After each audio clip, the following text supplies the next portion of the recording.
Hey, what's going on, everyone? Welcome to another episode of Clinic Growth Secrets, the show where we teach you how to get more patients, make more profit per patient, and show you how to keep them as long as humanly possible.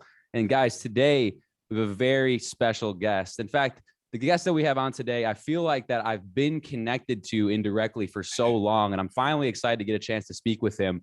But before we get into any of that, I need to remind everyone listening to pay the fee. The fee is very simple. We're not going to charge your credit card. We're not going to send you ask for checks in the mail. The only fee we have is to ask that you share the show. If you get value from the show, we believe in value exchange. So if you get value from it, share it with somebody like-minded who would get value that allows us to never run ads and fill your ears full of garbage, but allows us to get the message to more people. So the fee is simple. If you get value, share the show. And today, like I said, we've got a very special guest, Mr. Dr. Joe Borio.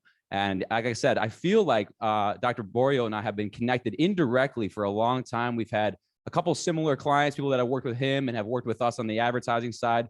And I'm really excited to dive in, pick his brain, and allow him to share his story. So Dr. Borio, appreciate you being here, sir.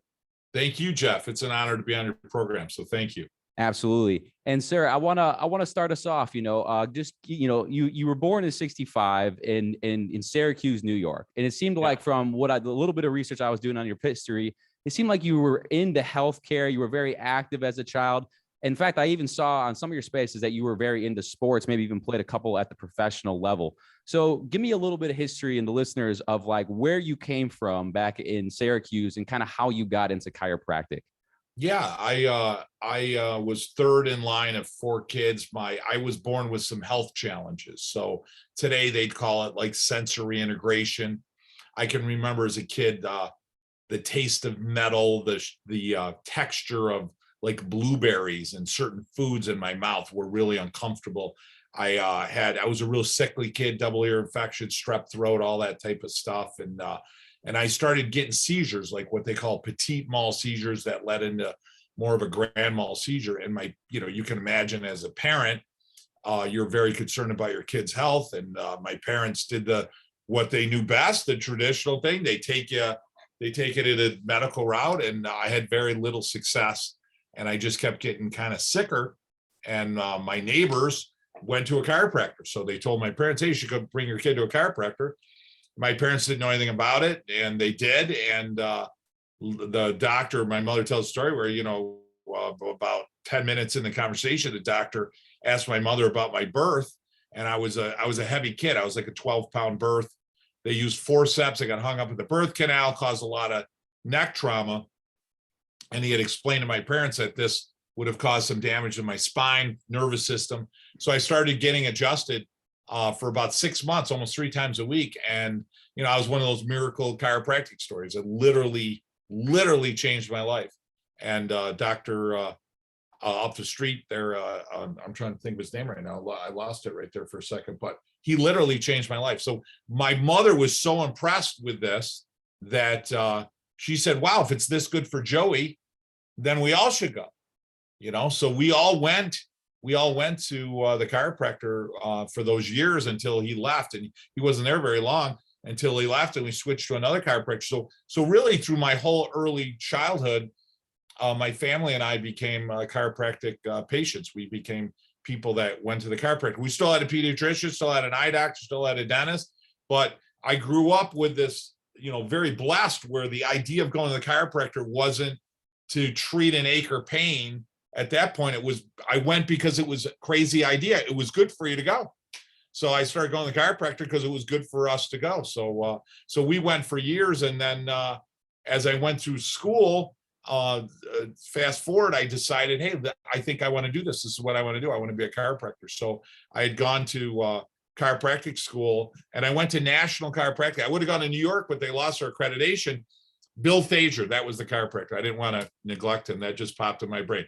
Dr. Bill Thaser, phenomenal chiropractor. So, anyways, I went to chiropractic school, came out, and I was very medically oriented. National College of Chiropractic at the time was very medically oriented, and so I came out, with this more of a chiropractor going into school than when I came out of school. And I really struggled in practice. I really struggled. I was very pain-based. I had virtually no philosophy background at that point, even though I had it before. And I really became this idea that, hey, I'm there to treat ailments and problems and such. And I failed in practice that first year. I really struggled. My dad, I remember asking my dad, he's like, how's things going? I go, well, I need 24,000. Yeah. Yeah. And my parents gave me 24 grand. Now, here's the problem. If you borrow money from an Italian, the interest rate will kill you. I was just gonna. I was wondering about that. Uncle Vito shows up with a baseball bat on collection day. You know what I'm saying? Sure. So violin case, the whole 9 yards. So the second year, I had gone through school or in practice, and I remember my parents saying, how's it going? I go, good, really good. I'm doing a lot better. I only need $12,000 now. So my dad was great. My dad said to me, hey, listen, I'm always here to help you. I'm your mom and I, and we support you 100%. And he was open to coaching, even though he didn't know it was coaching at that point. He literally said to me, like, hey, there must be some people out there to teach you how to run an office, because you're obviously struggling, So I said, no, that's a great idea. So I joined a group. My first coach was a guy by the name of Brian Kozlow Management. He was out of New York City. And I think it was the second event that I went that he had. He had monthly events down there, and Reggie Gold was there. And Reggie Gold stood up there in front of back then they didn't have PowerPoints, they had flip charts. And he had a flip chart. This is going back 30 years ago. And he had a flip chart and a magic marker. And he wrote on there, and he said, 100 people, hot, low backs come in your office. 100 people.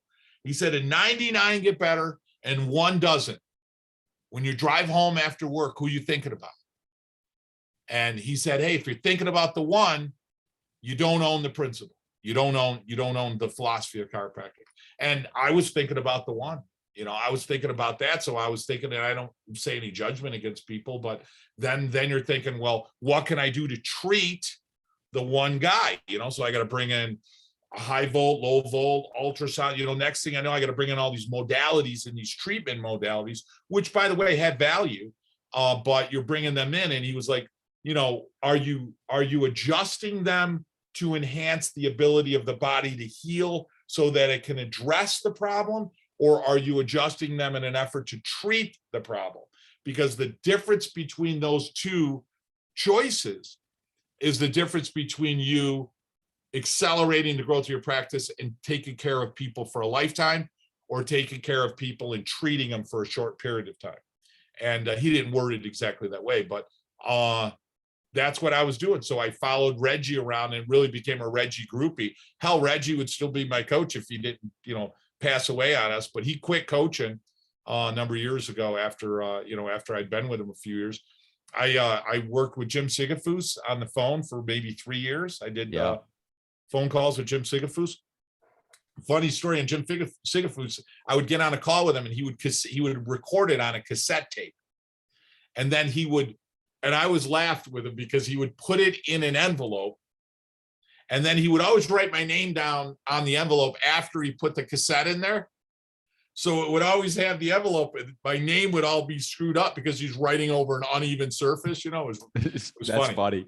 Yeah, it was funny because I talked to him a few times. I said, Dr. Sigfus, why do you just put it? I always forget. He said, I forgot. I put the cassette in there and I forgot. So I worked with him, and I worked with Fred Barge. I worked with Sid Williams from Life University, and thunderous voice, and you into chiropractic, or is chiropractic into you? Yep. And so you're learning from these greats, and they elevate you. You stand on the shoulders of those guys, and they elevate you to a greater degree of certainty, clarity, purpose, mission, why. And as I worked with them over the period of years, I went from struggling to get people into my office and using all types of modalities, where I got rid of all of that, and I became a chiropractor that only adjusted. And I got so busy, I literally had Ron Stratton, who I just saw yesterday, by the way, and Dave Pendergast were 2 retired police officers. So they actually directed traffic in front of my office because I was so busy. The biggest complaint I had was trying to get in and out of the office. That's insane. So we had insane. We saw the busiest day we ever had in my office was 687 people. 687 visits in a day. Yeah. Yeah. I recorded it. I got it all on video. So I recorded the day. It was, so that was our busiest day. So we got to the point where, you're struggling, and then you get to this crazy, insane number. And most people don't want to see that anywhere near that anyways. But the reality is, what the biggest question I get is, what's the transformation? And the transformation really was, one, identifying the concern. What is it that you're doing? Connect yourself to some concern. That was subluxation. You had to understand subluxation is serious. It's critical. It's a necessity and a requirement to get care. It's going to neurologically compromise you as a human being if you're subluxated. And then you have to become responsible. You got to become responsible. You got to say to yourself, hey, listen, if it's not me, who? I'm the one that's responsible. I don't care about what everybody else is doing. I'm the one that has to do it. And then when you really kind of couple those two things together, nothing really stops you, because you end up doing it. That doesn't mean that your interests aren't involved, but you end up putting their interest ahead of your own interests. And that's when things really start to explode. So that's amazing. That's an incredible story. I appreciate you, you kind of starting us from start to finish there. One of the things, I was taking some notes as you were going, because a couple of things I want to touch on, that first year, right? Going back to your first year in practice, because you talked all the way from the first year having to borrow 24,000 and then all the way up to 687 visits in a day. Yeah. You damn near, I mean, probably not damn near, but, almost made 24,000 that day, what I mean? Retrospect, right? So that first year, talk to me about kind of the headspace you were in. You said you were very pain based, and you were kind of focused on that one instead of that 99. Yes. And I think as a business owner, and inside and outside of the profession, I think that humans naturally focus on the bad, right? You were focused on that one, and that kind of dictated how you were managing your business, right? Correct. And so do you feel what got you out of that? Was it the coaching that got you out of that, or was it just time, or it was coaching? Yeah. Yeah. It was really somebody that literally, not physically, but, Reggie was the guy that did it for me. And I know there's so many wonderful coaches and mentors out there, but he was the guy that kind of took me by the shoulders and said, Joe, you're looking at the room this way, and I'm going to turn you this way. There's a great scene in Dead Poet Society when Robin Williams, the teacher, he told everyone to get up on their desk. Yep. And he did that so that you looked around the room with a totally different perspective. And that's what Reggie did for me. He literally, if you will, got me to stand on my desk and look at chiropractic from a different perspective. You're looking at it as a modality to treat people's ailments. That's not what it is. It doesn't mean that it can't take care of people's ailments, but you're using it to treat an ailment as opposed to removing interference or blockages that would prevent the body from healing at its optimum on its own. And when you do that, you release the body's ability to heal. And then all of a sudden the body's capacity is expanded exponentially. And it's not just the backache. When you really get your head around it, like when you read BJ talked about chiropractic was a tool to accelerate, it's crazy, accelerate the evolution of human consciousness. And then when you read Heidi Havock's work just recently, where one adjustment in the upper cervical spine can enhance prefrontal cortex ability by 20%. And you start to realize, wow, BJ was really ahead of his time. He understood that by clearing interference in the nervous system, the brain worked better, more efficiently, neural recruitment, neural efficiency, all the new research with functional MRI showing how the brain works. And all of a sudden you're really affecting the brain to a level of the conscious level, your creativity, your imagination, not just, hey, my sciatica's gone, not just, hey, my prostate isn't a problem anymore, not just, hey, I'm out of a sympathetic heightened state, but I'm literally changing the brain's ability to function and who I am and who I become. So I love that. That's amazing. And so it's so from a philosophy standpoint, it sounds like, between that first and second year in practice, you really had a lot of just clarity. From a business standpoint, is there anything on that first year, the way you were running your business logistically from a financial standpoint, what did you what were the changes you made from year 1 to year 2 from like a business standpoint? Or was it only philosophy that made all those improvements? I would say initially philosophy were the only improvements in probably those 2 or 3 years, because I really didn't have any money. Sure. And I didn't really have a lot of business to even think from a business standpoint. Sure. Yeah. Yep. But yes, to answer your question, what happened was you start getting busy, right? Yep. And you got to be ready for it. And if you're not, the universe is really, really quick to slap you right back down, right? So as I started getting busier, then all of a sudden you're like, Jesus, how long am I spending with somebody?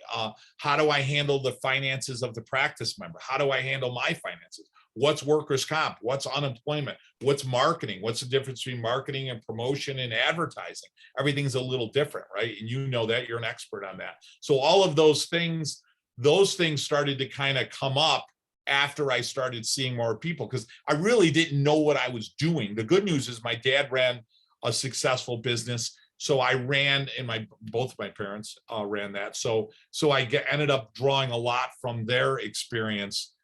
And that started to come into play. But then I also realized, listen, I got to talk to other people, and I got to talk to successful coaches, guys and ladies that are working with successful chiropractors, because I'm starting to become one of those people. I'm starting to run a high volume office, So how do you write up a care plan? If I'm going to take insurance, how do I manage the insurance? How do I handle, again, the cost of overhead and rent and lease negotiations? And then I started to accumulate other businesses and other real estate and other money. So, how do you manage all that? So it really came through mentors and teachers. And I'll tell you what, I was very lucky, because my father was a very well-educated man, but he also was a great teacher. And also, from playing sports from a very young age up into college, I was coachable, because I was looked at my coach. Hey, coach, how did I do? How did the game, where did I screw up? So that became teachable. It was easy for me, because my ego, and we all have one, right? My ego was based on my performance, but my ego wasn't in the way of me gaining performance, where some guys are insecure. So they're like, I don't even want anyone to tell me what to do, because my ego is going to suffer. My case was, I wanted to perform well. And I knew with my ego, I knew that learning from other mentors were going to allow me to perform at a higher level. That's exactly it. We call it ego killer. It's important to have it there for the confidence and conviction, but you can't be so strong that, like, even still, I'm sure you're out there figuring out what you could do better still today 100%. After all the years. You know what I mean? 100%. And things have changed. Go ahead, Jeff. I'm sorry. No. That's exactly it. And that's one thing that I like about you and the way you view the world, is that, like, I can tell you're very resourceful. It's not like I'm going to reinvent the wheel. I'm going to go and find the people that are already doing exactly what I want to do. And I'm going to model what they're doing, like Tony Robbins says, right? Exactly right. You find success and you model success in your life. Exactly right. Success. I mean, you take a guy like me. I'm 57. I mean, I'm like one of the older guys in the room. I don't even know what happened. Like last week, I was the young guy in the room. Sure. Yep. And now I'm like, holy shit, I'm the old guy in the room. Mm-hmm. So what's interesting is, think about, like, when I started, it was a yellow page ad. Yeah. Like, you would yellow page. They don't even have a phone book anymore. Think about that, right? So now we got TikTok. Like, so I don't have time to learn all those things. I want to say, okay, who's doing a really good job at that? And let's copy or learn from that person that's already doing a good job. I was listening to a podcast. I can't remember who it was, and it was a number of years ago, but it was interesting when they showed the difference between a new entrepreneur, a millionaire, and a billionaire. The new entrepreneur tried to learn everything and do everything themselves. Yep. The millionaire would hire people to do the job and train them. The billionaire would assemble his business, they said. He would assemble it.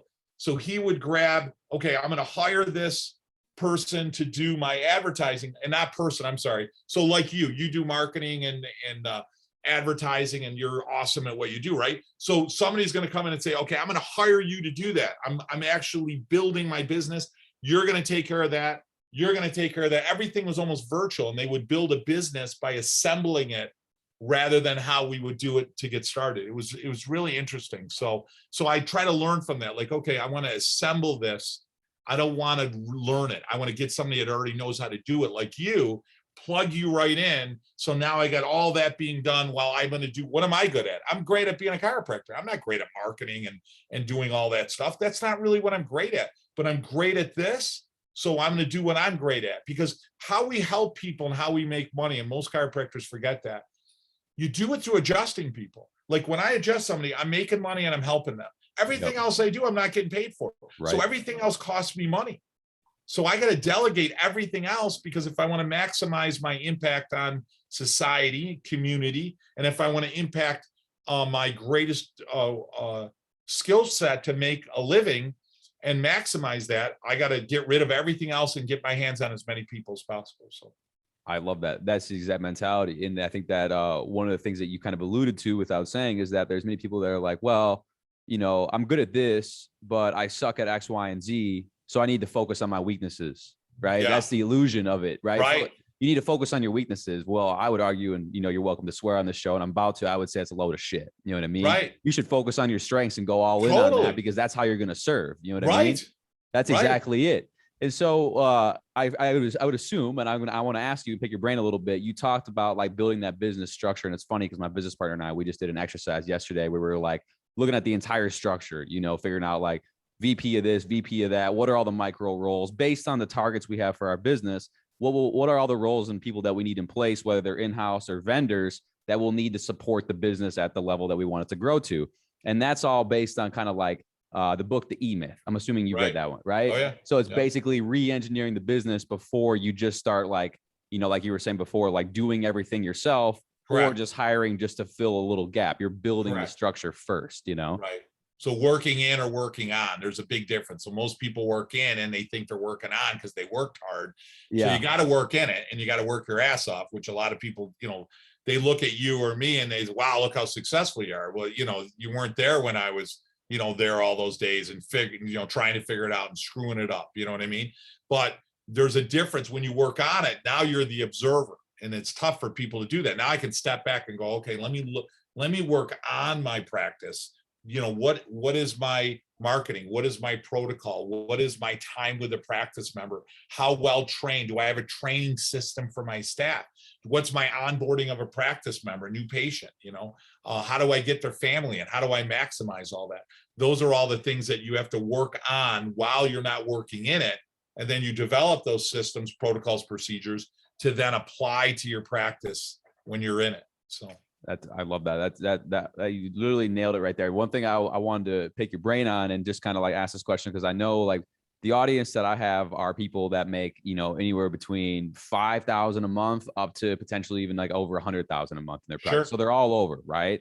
And so the illusion of entrepreneurship is that busy yields productive or busy yields effective, right? And so if as for all the people that are listening, you know, obviously you get, especially as a doc, you know, a lot of times you're adjusting, you know, that could be considered in, right? You're making the business work, you're serving patients. So like for somebody that's like, let's just say they're making maybe, let's say $20,000 a month and they're really busy. They're seeing a lot of people. When they get to the end of the day and they're like, I'm spent. I have no time to work on the business. How would you, you know, go about like telling them to separate out their time? How should they basically allocate their time accordingly so they can have enough hours to work on the needle moving continuous improvement, but also still service their patients? I'm a big fan of working in your business only 2 to 3 days a week. In 2 to 3. And then you can work on the other 2 days. So for example, in my practice, I work Monday, Wednesday, Thursday. Okay. So I work 3 days, if you will, and I'm going to say in, not that you don't have office meetings and such on those 3 days, but so we work in the business Monday, Wednesday, Thursday. We work on the business on Tuesday.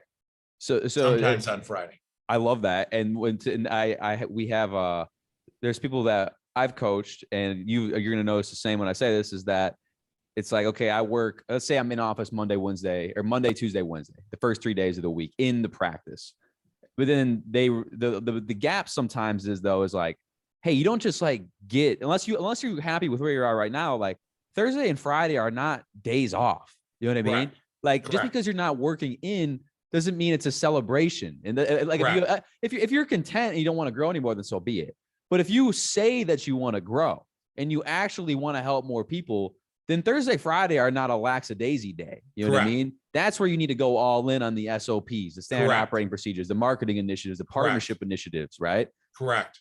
And so Yeah. that's a very key point too, is that like, just because you're not open all 5 days of the week doesn't mean you're not building the actual foundation all 5 days. Correct. Yeah. Everything drives, again, how I work, and everything drives first. You got to come up with, what is it you want to achieve? Yeah. You know, and that can change tomorrow, but you know, what is it today anyways? What is it that I want? What is it that I want to achieve? And then everything's reverse engineered. You know, for me, as a chiropractic coach, people come to me and say, hey, listen, I want to see, you know, I'm just coming up with a number, 300 a week. I want to see 300 people a week, and they're seeing 100 people a week. So my first question is, why?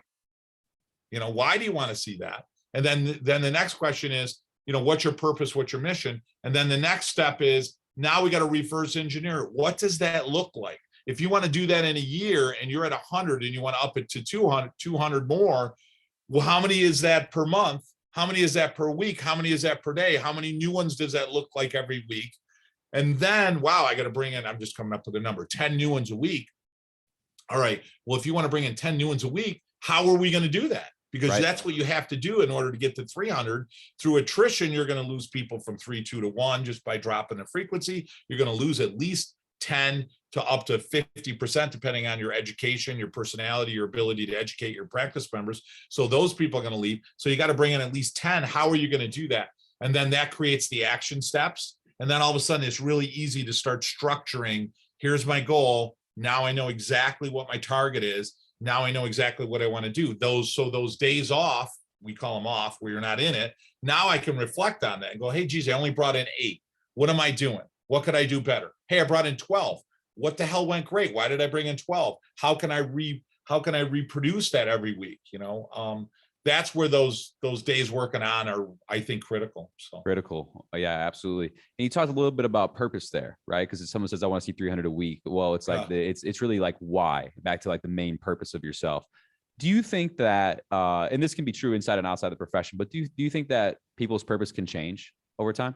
Oh, absolutely. Yeah. I mean, I think the biggest challenge for most chiropractors in the beginning, even though and I say chiropractors, I mean, it's all pie in the sky. I want to have this practice. I want to see this many people and such. But most docs are in a survival mode when you start. Sure. You know, you owe $300,000 in student loans. You just signed a lease, so you got to pay $2,500 for, you know, electric, heat, gas, car, my rent, my food. You know, so you're really in a kind of a freaky, scared survival mode initially. And so your purpose there is to survive, to stay alive. You know? Right. And then after that, you know, once you get through that survival mode, hopefully you get through it faster than someone else. I'd recommend highly to work with somebody, so you're doing it right. Then after that, then, hey, listen, things are going a little bit better. So your purpose is going to change. Maybe it's to provide for my family. Maybe it's to provide for, you know, I want to give back, you know. And then usually, you know, again, talking about Tony Robbins earlier, Tony talks about those 6 stages, right? And then you get to your 6th stage where, hey, I really want to give back to the profession. I want to give back to the community. I want to give money, maybe in terms of money, maybe in time, maybe expertise, maybe all 3. So yeah, I truly believe your purpose does change. And I would hope your purpose would change for all of us. So yes, absolutely. And I was gonna ask you, you know, I feel like, again, this is true inside and outside profession, but I think a lot of people get into business ownership, entrepreneurship with the original purpose of making loads of money. Yes. Okay? And I think that that's not necessarily a bad thing, because it allows you to get started. But eventually you get to the point where, you know, depending on what your lifestyle needs to support you, but eventually you should, if you put in the work and you put in the effort, you get to the point where additional money has no additional utility, or if it does have any utility, it's very marginal, right? Yes. And so when we think about that, like, do you think it's okay for somebody as a doc listening to be, you know, hungry for money in the beginning of their career? Yes. Yeah. My dad always said, and I quote my dad. My dad was my biggest mentor. He just passed away, but my dad as well. So we're just phenomenal. My dad always said, listen, here's the key to success. Get up every day and put the interest of those people you serve ahead of your own. Go do the best job you can, And it doesn't mean you're going to be Rockefeller, but it certainly means you're going to live a successful life. And though literally, that's a direct quote from my dad. He told me that 1,000 times.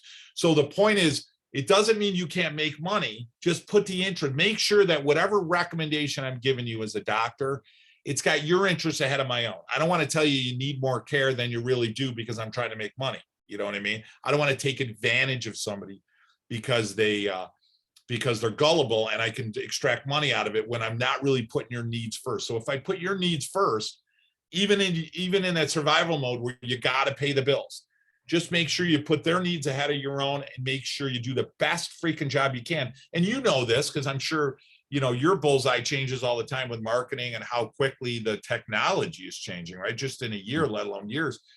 What'll happen is you're going to change what you're good at is going to the best job you can do is going to change. That's what's going to, so what you're really good at today, tomorrow you might be 3 times better than at it. You know what I mean? Sure. But it doesn't mean you still go full out today. And then tomorrow, if you're better at it, you go full out tomorrow. And each day your good gets better. That's what I was trying to say. Your good gets better. And because I mean, think about where I'm sure what you've learned in your level of success and your competency and your expertise just in the last year, I'm sure has gotten much, much better. And all of us do. So the goal you were asking, hey, can you get better? Yeah, our goal should be to get better, to learn, to grow. That's the fun of it, I think, certainly. So yeah, boy, that's very, very well said. 2 things there that I want to dive a little bit deeper on. And then I want to transition into talk a little bit about Chiropassion that you've got going on. And then also we'll get into the cooking Italian with Joe, because I think that's a fun conversation as well. But I want to make sure I respect your time as well. Sure. Money. Let's talk about here's what, and you'll notice this after coaching, how many docs you've coached in your day. Sure. A lot of people have very poor money beliefs. Yes. It's scarce. It's if you charge what you should charge for your service, it can be unethical or sketchy, or they have market assumptions that my people in my marketplace can't afford X, Y, and Z, but they don't have any actual data. How do you, as someone who's coached, how do you view money? What is money to you? Money's for me now is freedom. I mean, when I look at money as freedom. So the more money I have, the more freedom I have, the more choice I have, the more ability that I have to share, to give as a legacy back. So that's how I view it now. I mean, I think early on, like we said, it was survival, it was scarcity. Men psychologically tend to be like in practice, for example, we do a Monday night, we do a group talk on chiropractic. Sure. Yep. And so that's a big element. So men and women need to be there because men are natural guardians. We're warriors. We're coveters. We're there to protect. We're there to protect the cave. So it's more natural for us to be, hey, how much is that going to cost? What's that going to be? That's very natural for a guy because we're trying to protect our tribe or our family. A woman, they don't focus that because they're more concerned on relationships and such. So for me, money, I think, falls right into that, early caveman mentality initially was, hey, I got to protect the cave. I got to make sure I got enough. But when you get to that point, like you said, you kind of transgress and move beyond, okay, I don't need this money to pay the electric. And when all your needs are being met, what's the point of money at that point, right? It's not survival. Right. So now all of a sudden you start to realize, how do I make money rather than earn money? That was a big lesson I learned when I started having money. Hey, I got to go to the office to earn it. But, one of the things we're really big on in our program is teaching people how to make money. So we're big on 401ks, personal profit sharings, making sure you're taking at least a minimum of 10%. First rule of wealth, pay yourself first. Teaching docs that, hey, listen, 10% right out of the first of the month is got to go. I want to get you 40 years old or maybe older to where you're like, I've got so much money that I don't have to go to the office today. Right. But I'm going out of choice. Yeah. I was just going to say, and when you do that, the world changes. That's the ultimate perspective change right there. The world changes. When you realize, and all of a sudden, just your communication with somebody changes. Like you think, like, why did Steve Jobs still go to work when he was a billionaire? Why is Bill Gates or any of these people who are just unbelievably wealthy? Why are they going? I mean, obviously, maybe it started off with money, but at some point it changed, right? And at some point it became, wait, it's about doing something I love, or trying to leave a legacy, or making a difference in the world. Steve Jobs talked about denting the universe, changing the universe, Yeah. that's the beauty of that. So when you get to that place where, hey, I don't need to be here to make money, I don't need to be here to pay the bills anymore, I'd be okay if I never worked a day again in my life. Now I'm going in there to make a difference. And what's weird is when you're in the scarcity mode, it's tougher to influence other people and lead them into a better decision. But when you get to the point where you're well off and you don't have to be there out of scarcity, your level of influence dramatically increases. That's so funny that you say that. I actually just heard a quote, and it basically said the best key to negotiation of all time is to need the deal the least. Whoever needs it the least gets the deal. And that's exactly it. Because you wake up and you're like, okay. And like, yeah, like I'll be honest, I'll be 29 this year. I'm not at a point where I could stop working for the rest of my life and be totally fine. Like I still got to go out and earn, you know what I mean? But like, I've done enough research and like listening to you talk about it too, where it's like, you reach a point where it becomes like the choice. And then you realize, oh, I don't have to do this, but I'm choosing to do this. So then all the stress related to work goes away, because it's dude, it's like, dude, you're choosing to do this. If you don't want to do it, then don't do it. Right. So it's a choice. You know what I mean? Yeah. And that's the goal, right? Yes. Oh, I like that. I appreciate that. Yeah. All right. So let's transition here. Again, I want to be respectful of our time. So you've got your practice, but you've also got Chiropassion, which is your consulting community of chiropractors. It's only chiropractors, correct? Correct. Yeah. And so talk to me a little bit about that. When did you start that? And ultimately, like, what's the mission? Yeah, 10 years ago, I started. It was probably 14 years ago. I was just doing, and again, I say it humbly, I was doing extremely well. Anytime I say, something good, I don't want anyone to think I'm bragging. I don't want to. No, man, you put in the work, you reap the benefits. Yeah, right. But I want to press upon people. I think, hey, listen, no one was more screwed up than I was, and I was able to do it. So I kind of felt like, hey, everyone else can do it. I just got to show them how to do it.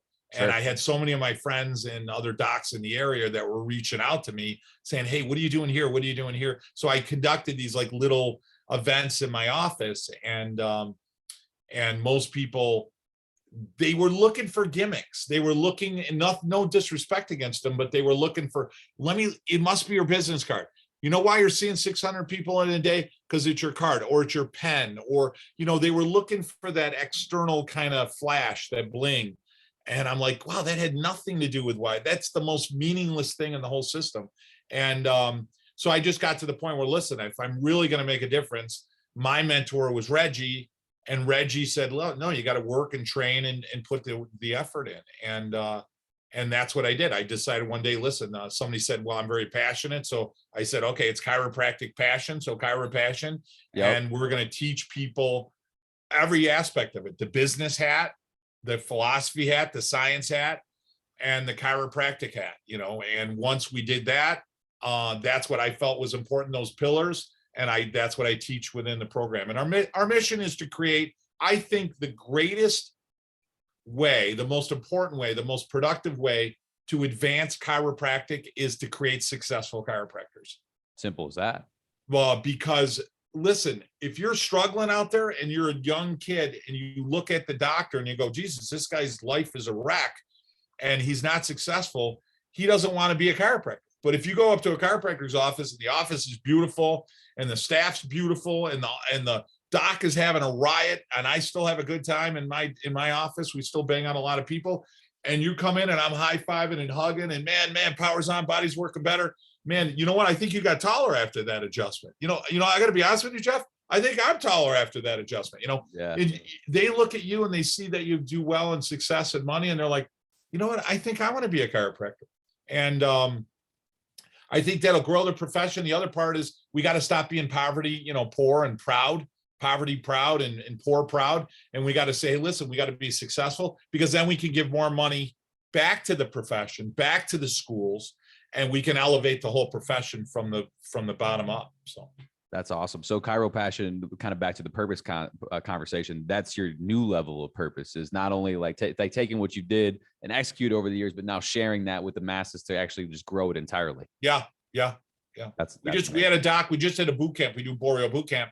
So we started have the boot camps at other doctor offices. So we've got all these docs that are doing so phenomenally well. And we had one Dr. Lee Goldenberg, who's just a phenomenal human being, totally different personality than me. And he joined us 4 years ago. He just put up almost a $2 million building. Beautiful. I said, man, let's, we're going to have the boot camp at your office. I want all the docs in our program and more to come to see what is possible, what you can make, what you can create, the impact you can have in other people's lives. I mean, it was so powerful. For me, it was funny because I can't tell you the number of hours Lee and I sat there and drew things out on a piece of paper, and I gave him advice on how to finance it and fund it and develop it. And we went through all that, but to physically go there and see it, it was just beautiful. So that's what we're trying to create. And you could see the eyeballs of the younger docs in our program. They're like, holy cow. I'm like, yeah, this is it. And you don't have to wait like this guy. You can do it in 2 years. Just listen to what I'm teaching you to do and do it. So. Right. Just execute, just follow the blueprint, Exactly. Yeah. No, that's amazing. Yeah. I love it too, because as you know, as well as a lot of people come out of school, and I don't know, maybe a little bit more about this than me, but it seems like pretty much every person comes out of school with virtually zero business knowledge in the chiropractic profession. Correct. So they obviously aren't really focusing on that in school, which is, teach their own. And so basically you have these guys and gals that come out and they know how to service patients. They're good doctors, they're good humans, but they don't know how to acquire patients. They don't know how to finance it. They don't know how to set up plans. They don't know logistics. They don't know SOPs. So now you're able to kind of bridge that gap and say, hey, look, this is what's possible, but just follow the recipe, Right. Here's what's scary. The cost of this thing, your average cell phone costs somebody $100 a month between the, buying of a cell phone, your service, $100 a month. So if at age 21, this is Benjamin Graham. He wrote the book called The Intelligent Investor, which is what Warren Buffett read that made him a billionaire, right? Yep. So I take $100 a month and I put it in an S&P fund. And by the time of 65, I have $1.5 million in my S&P, $100 a month. And 90+% of people in the United States retire with no savings. It's crazy. They all got a cell phone, but they don't have any savings. So the bottom line is being rich, being wealthy is a principle. It's just some rules that you need to follow. And if you learn those rules and follow them, Copernicus wrote a rule. It's the 70-20-10 rule. So you live on 70%, you manage your debt by 20%, and you invest a minimum of 10%. And if you learn the difference between, liabilities and assets, depreciative liabilities, learning poor people buy what? Liabilities that depreciate. Rich people take a lot of money and they buy assets that develop growth. So just learning that mindset, realizing that my practice is an investment, realizing that hiring a guy like you to invest into my business, to invest into my practice, that's investments. Those aren't costs. But if you don't have that perspective, you don't have that training, it's easy to blow through it and not be wealthy. I mean, everyone in the profession, you learn the rules, you follow a model of success. You should be wealthy in your 30s. You should be crushing it. Right. So. Yeah, I think that's it too. And it's kind of honestly back to the first part of the conversation is some of it is ego too, acting like everything when you don't, and that's, I think the game is just it's the amount of shit that that they always say you don't know what you don't know, but you really don't know what you don't know, Right. You know what I mean? All the stuff out there in the universe, So I always joke that we're all just sitting on this spinning rock, just floating in here. Who knows what actually is really going on? But to your point, for a wealth standpoint, it's just a game. It's not like some magic formula where it's only for certain people in a certain class, in a certain city, in a certain space. It's just a set of rules, Exactly. And I like the way you put that. Set of principles. Yeah, I like that. That's teachability index is really good. That's how teachable are you? Can you empty your cup? Hey, listen, I know a lot right now. Most practices, they'll work harder at what they know, but that's exhausting. Sure. So it creates apathy. So let's say I'm marketing, let's say a guy like you. If I'm unwilling to hire somebody like you, and I only learn what I learn about marketing, promote, maybe I'm very limited on what I would do on Facebook, or I'm limited on Google. So I just work really hard at that. I got to work hard to get a better benefit out of it, right? But as soon, I can't sustain that level of work. I can't sustain that level of money. So what happens is I hit it really hard, then my practice goes down. So most practices are doing this all the time because they just work harder at their skill set, and then they collapse because they get exhausted. Then they work harder at their, oh my God, Jesus, look at our office. We better do some marketing. We better get out there and do some things. So their practice is going like this. Yeah. When in reality, if you delegate that stuff, your practice goes like this, because all those other things are taking care of themselves. I'm learning new skill sets. I'm learning new ways to do things. And then I can do more with working less. Yes, that's a very, very well said. One of the things that I talk about, which you kind of alluded to, is what I call the energetic equilibrium. Okay. So for example, if somebody comes in our world and they start, so let's say they start coming in, they spend $1,000 on ads a month. Okay. So I've had a couple guys come in, for an example, if we use some actual figures, they'll see in about 150, 200 a week, spend $1,000 a month on ads. They can get to about 300 a week, just for sake of just easy numbers here. Right. And then they're still spending that $1,000 a month at 300 a week, but they're like, same amount of leads. Why are we not growing, Jeff? Why are we not growing? I'm like, because you've reached the energetic equilibrium. Right. You were here, and then you put the energy here, and then your reality matched what the energy you were putting in. And now your churn or your attrition is matching what's coming in at that current spend.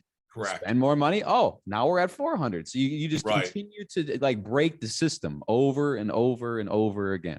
Correct. That's awesome. No, that's good. Agreed. Very good. Okay. So there's two more things I want to get into. Like I said, I do want to be respectful of your time. Yeah. So talk to me for like 2 or 3 minutes about, we're going to get outside of chiropractic here. We're going to talk about, Cooking Italian with Joe, the YouTube channel, right? Yes. You got north of 200,000 subscribers on that baby. Like, what the hell? Like, how did you get started on that? And ultimately, what are you doing to maintain that right now? Yeah. So I'm not doing anything to maintain it other than pop a video out once or twice a month. But, that started, I bought a villa in Italy a number of years ago. I don't even know, 15 years ago. And it was a old olive grove. So the villa was actually in Puglia. It's just above the heel. And it's a big prominent area where they make olive oil. And some of the best olive oil in the world comes from this area. So we started, after a number of years, I started to cultivate the trees and get the trees to produce olive oil. Well, now we start making all this oil.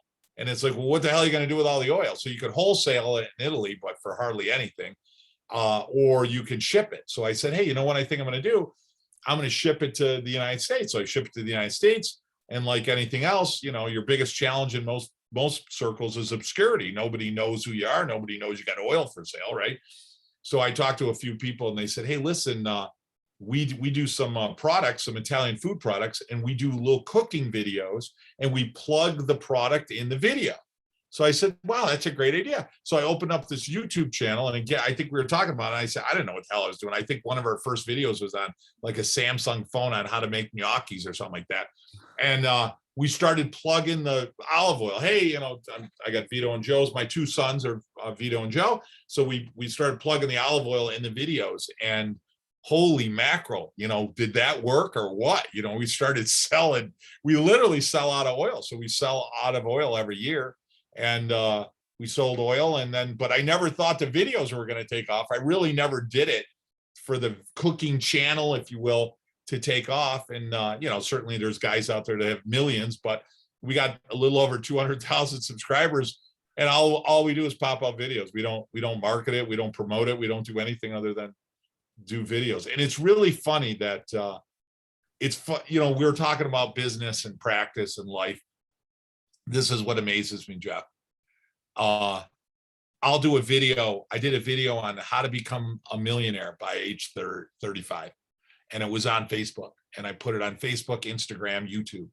And it taught 401k, all the principles I learned from The Wealthy Barber, David Chilton, Intelligent Investor, Tony Robbins' book on Money Matters, all the stuff that I had learned and I've been applying and have been phenomenally successful for me. So I wanted to share it, threw it out there. Hardly anybody watched the video. Hardly anybody, like 100 people maybe. Sure. I put a video on how to make fettuccine Alfredo. Blows up.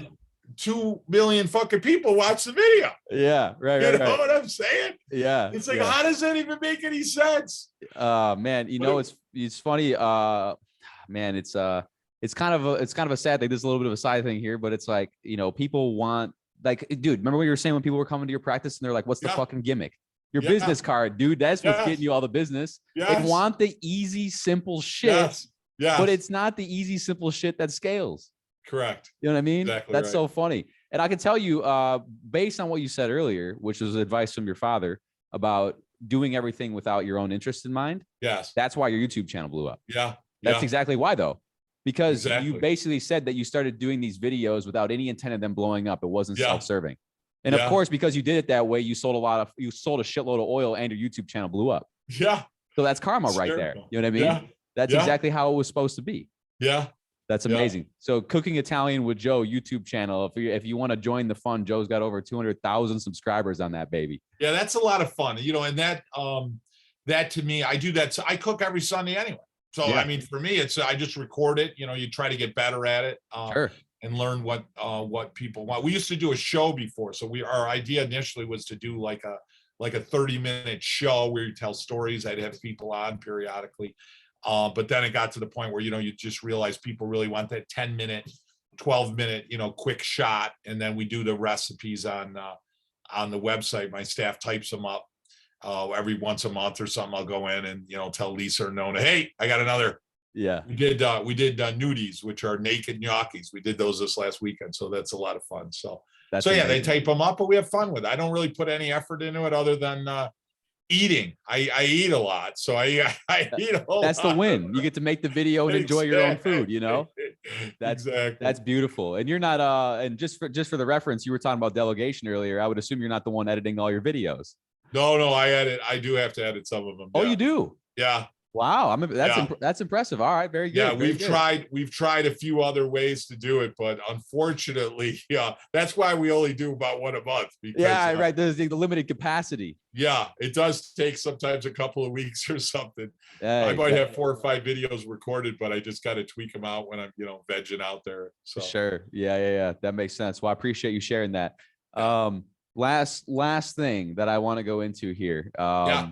Oh, is this the big question? This is the question of the show. Are you ready for it? I'm ready. All right. This is a hypothetical situation that I like to ask all successful coaches and practice owners. Okay. Yeah.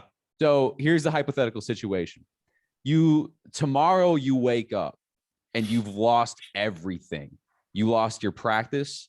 You lost your resources. You lost all of your money. You lost all of your retirement funds. You lost your coaching company. You lost your relationship. You lost everything.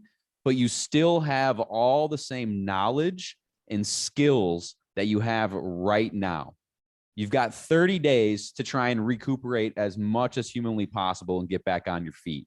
What are you focused on for those first 30 days? Yeah, that's easy for me. Outside talks. Outside talks. Okay. Yeah. Elaborate I could tell you that getting in front of other people, and I got to have a place to adjust. I got to have a place to take care of people, obviously. So what do I need? I need 2 chiropractic tables. Let's say, again, taking your scenario, I've lost everything. Yep. I need a box with 2 tables. So I'm probably going to find a buddy of mine in the area, say, listen, I need a couple of chiropractic tables because I lost my building. I lost everything. And then I'm going to literally find every day a place to talk and share chiropractic with other people. And I don't mean shaking hands and kissing babies. I mean, finding 10, 20, 30 people to actually get in front of, recording those, putting them on Facebook, YouTube, Instagram. You think about BJ Palmer bought a radio station to share chiropractic with, and you could put in that, you know, you could put something on YouTube, Facebook, TikTok, whatever. It's going to go out to the world. Some of that's free. Then if I want to learn how to do it really well, I'm going to hire somebody like you, and you're going to take it over for me and make it highly productive. So I got to get in front of people, and because I'm looking for my community and I got to start growing people right there, I'm going to get in front of people to talk chiropractic with. I'll tell you real quick. I had a woman in my office who is a trainer, and she works right up the street from my office, Jessica Viscone. And she says, hey, she runs Fit Body Boot Camp. She goes, hey, would you come in and do a talk? Would you come in and do a talk? And I said, geez, Jessica, I mean, we're so busy right now. I've got a doc that was on vacation, so she couldn't do it. And I said, it's really tough for me to do it at night, with everything going on, getting home, blah, blah. So she bugged me for about a week and a half, 2 weeks. I said, all right, fine, I'll do it Wednesday night. I'll do a talk Wednesday night. So what did I do? I brought an autonomic nerve chart. I brought a baby, forceps, wires, toothbrush. Those are the tools I use to talk chiropractic, right? And I literally did a talk. 28 people were there in the crowd. 28 people. Didn't cost me anything to do it. Cost me nothing. Free. She put everybody there for me. Right. 28 people spoke in front of it. 24 people out of the 28 came in. 22 of them signed up on a care plan. Our average care plan is $3,400. So you basically made 60 to 70,000. Yeah, 70, almost $70,000 for walking up the street and doing a talk. So for free. And if you look at BJ Palmer, it's funny when he left Palmer Chiropractic School, went to Virginia, which was the first place he went. People talk about doing chicken dinners. That's kind of where that story came from, because he would put on chicken dinners and he would get everyone to show up, and he started talking tech, trying to build his practice. So there's nothing better for me directly. It doesn't mean we don't need to do all those other legs under the table. More legs under the table, the stronger the table is. But for me, there's nothing more instant to get people there and get them in front, pre-qualify them so they know what tick is, they know what you're looking for. They're looking for what you're selling, if you will, is to do a talk. When I do those, I've always been highly, highly successful at it. So that's awesome. That's an incredibly good strategy. That's it reminds me, and this is the last kind of piece here. It's a Dream 100 strategy. Familiar with the Dream 100 at all? No. The Dream 100 is the idea that if you're a local business, you're going to go around to other local businesses and local partners. And it's called the 100 because you want to build as many, potential partners as humanly possible that you can then partner to do talks with, to share social media, to do giveaways, to do this, that, and the other. So that was basically it. And that's kind of like, what we've done to like grow our business too, is basically figure out like who can we partner with, who has leverage, who has influence in the space. Right. And so that's the same thing. What you're doing there is you've got this local trainer, and she's already got all these good relationships with her clients. And if she brings in somebody and they already trust you, so the trust factor is already there. Totally. Transference of authority and trust. Absolutely. You go from 28 people in a room to 22 conversions, $70,000 on a free thing. They didn't even pay to be there. You know what I mean? Right. Because everyone was already, and obviously you have skill in what you do, and you're obviously probably an amazing presenter because you've been doing it. But it's at the end of the day, it's the idea of just, there's always little upside leverage that you can find. You just got to look for it. Correct. And even if I sucked at it, and I always tell docs, it's no if you don't do it. The answer is already no if you don't ask. Oh, for sure. So even if you suck at it and you're horrible and you're scared and you're nervous, you're still going to far better off doing something than not doing something. Right. So if you're unskilled at it and you brought in 5 people and I was able to bring 22, 5 is still great. And you walk away learning 5 better than 0 in skills and go from there. Yeah, 100%. Quickest way to stay poor is to do nothing. Absolutely. That's a big fact. That's a big fact. Yeah. 100%. I appreciate that, Dr. Joe. It's been a lot of fun on this episode today. I really have. I was looking forward to this all week. So I appreciate all the wisdom and basically insight you've shared in not only chiropractic, but wealth and just business entirely. So I appreciate your time. Hey, if somebody listens to the show and they're like, man, that Dr. Joe guy, I want to get in touch with him, I want to learn more about him, where can people go and learn more about you? And what will be a good place to reach out to you? Oh, yeah. Thank you for that. Yeah. So you go right to my Facebook page, Joe Borio. That's an easy spot. You can message me, or you can message me on our Facebook page, Chiropassion Consulting, or you can visit us on our website, chiropassionconsulting.com, and just message me. We offer a 30-minute free consultation / coaching call. I always love to hear people's story. Most docs are doing good stuff. What are you doing that's good? Where do you want to go? Where could you some weak spots that we need to work on and grow your practice. And if I don't resonate with everyone. So if I resonate with you, you're like, oh, I like what he's got to say. I like how he presents it. Then, you'll want to be part of our group and your practice will grow. So I love it.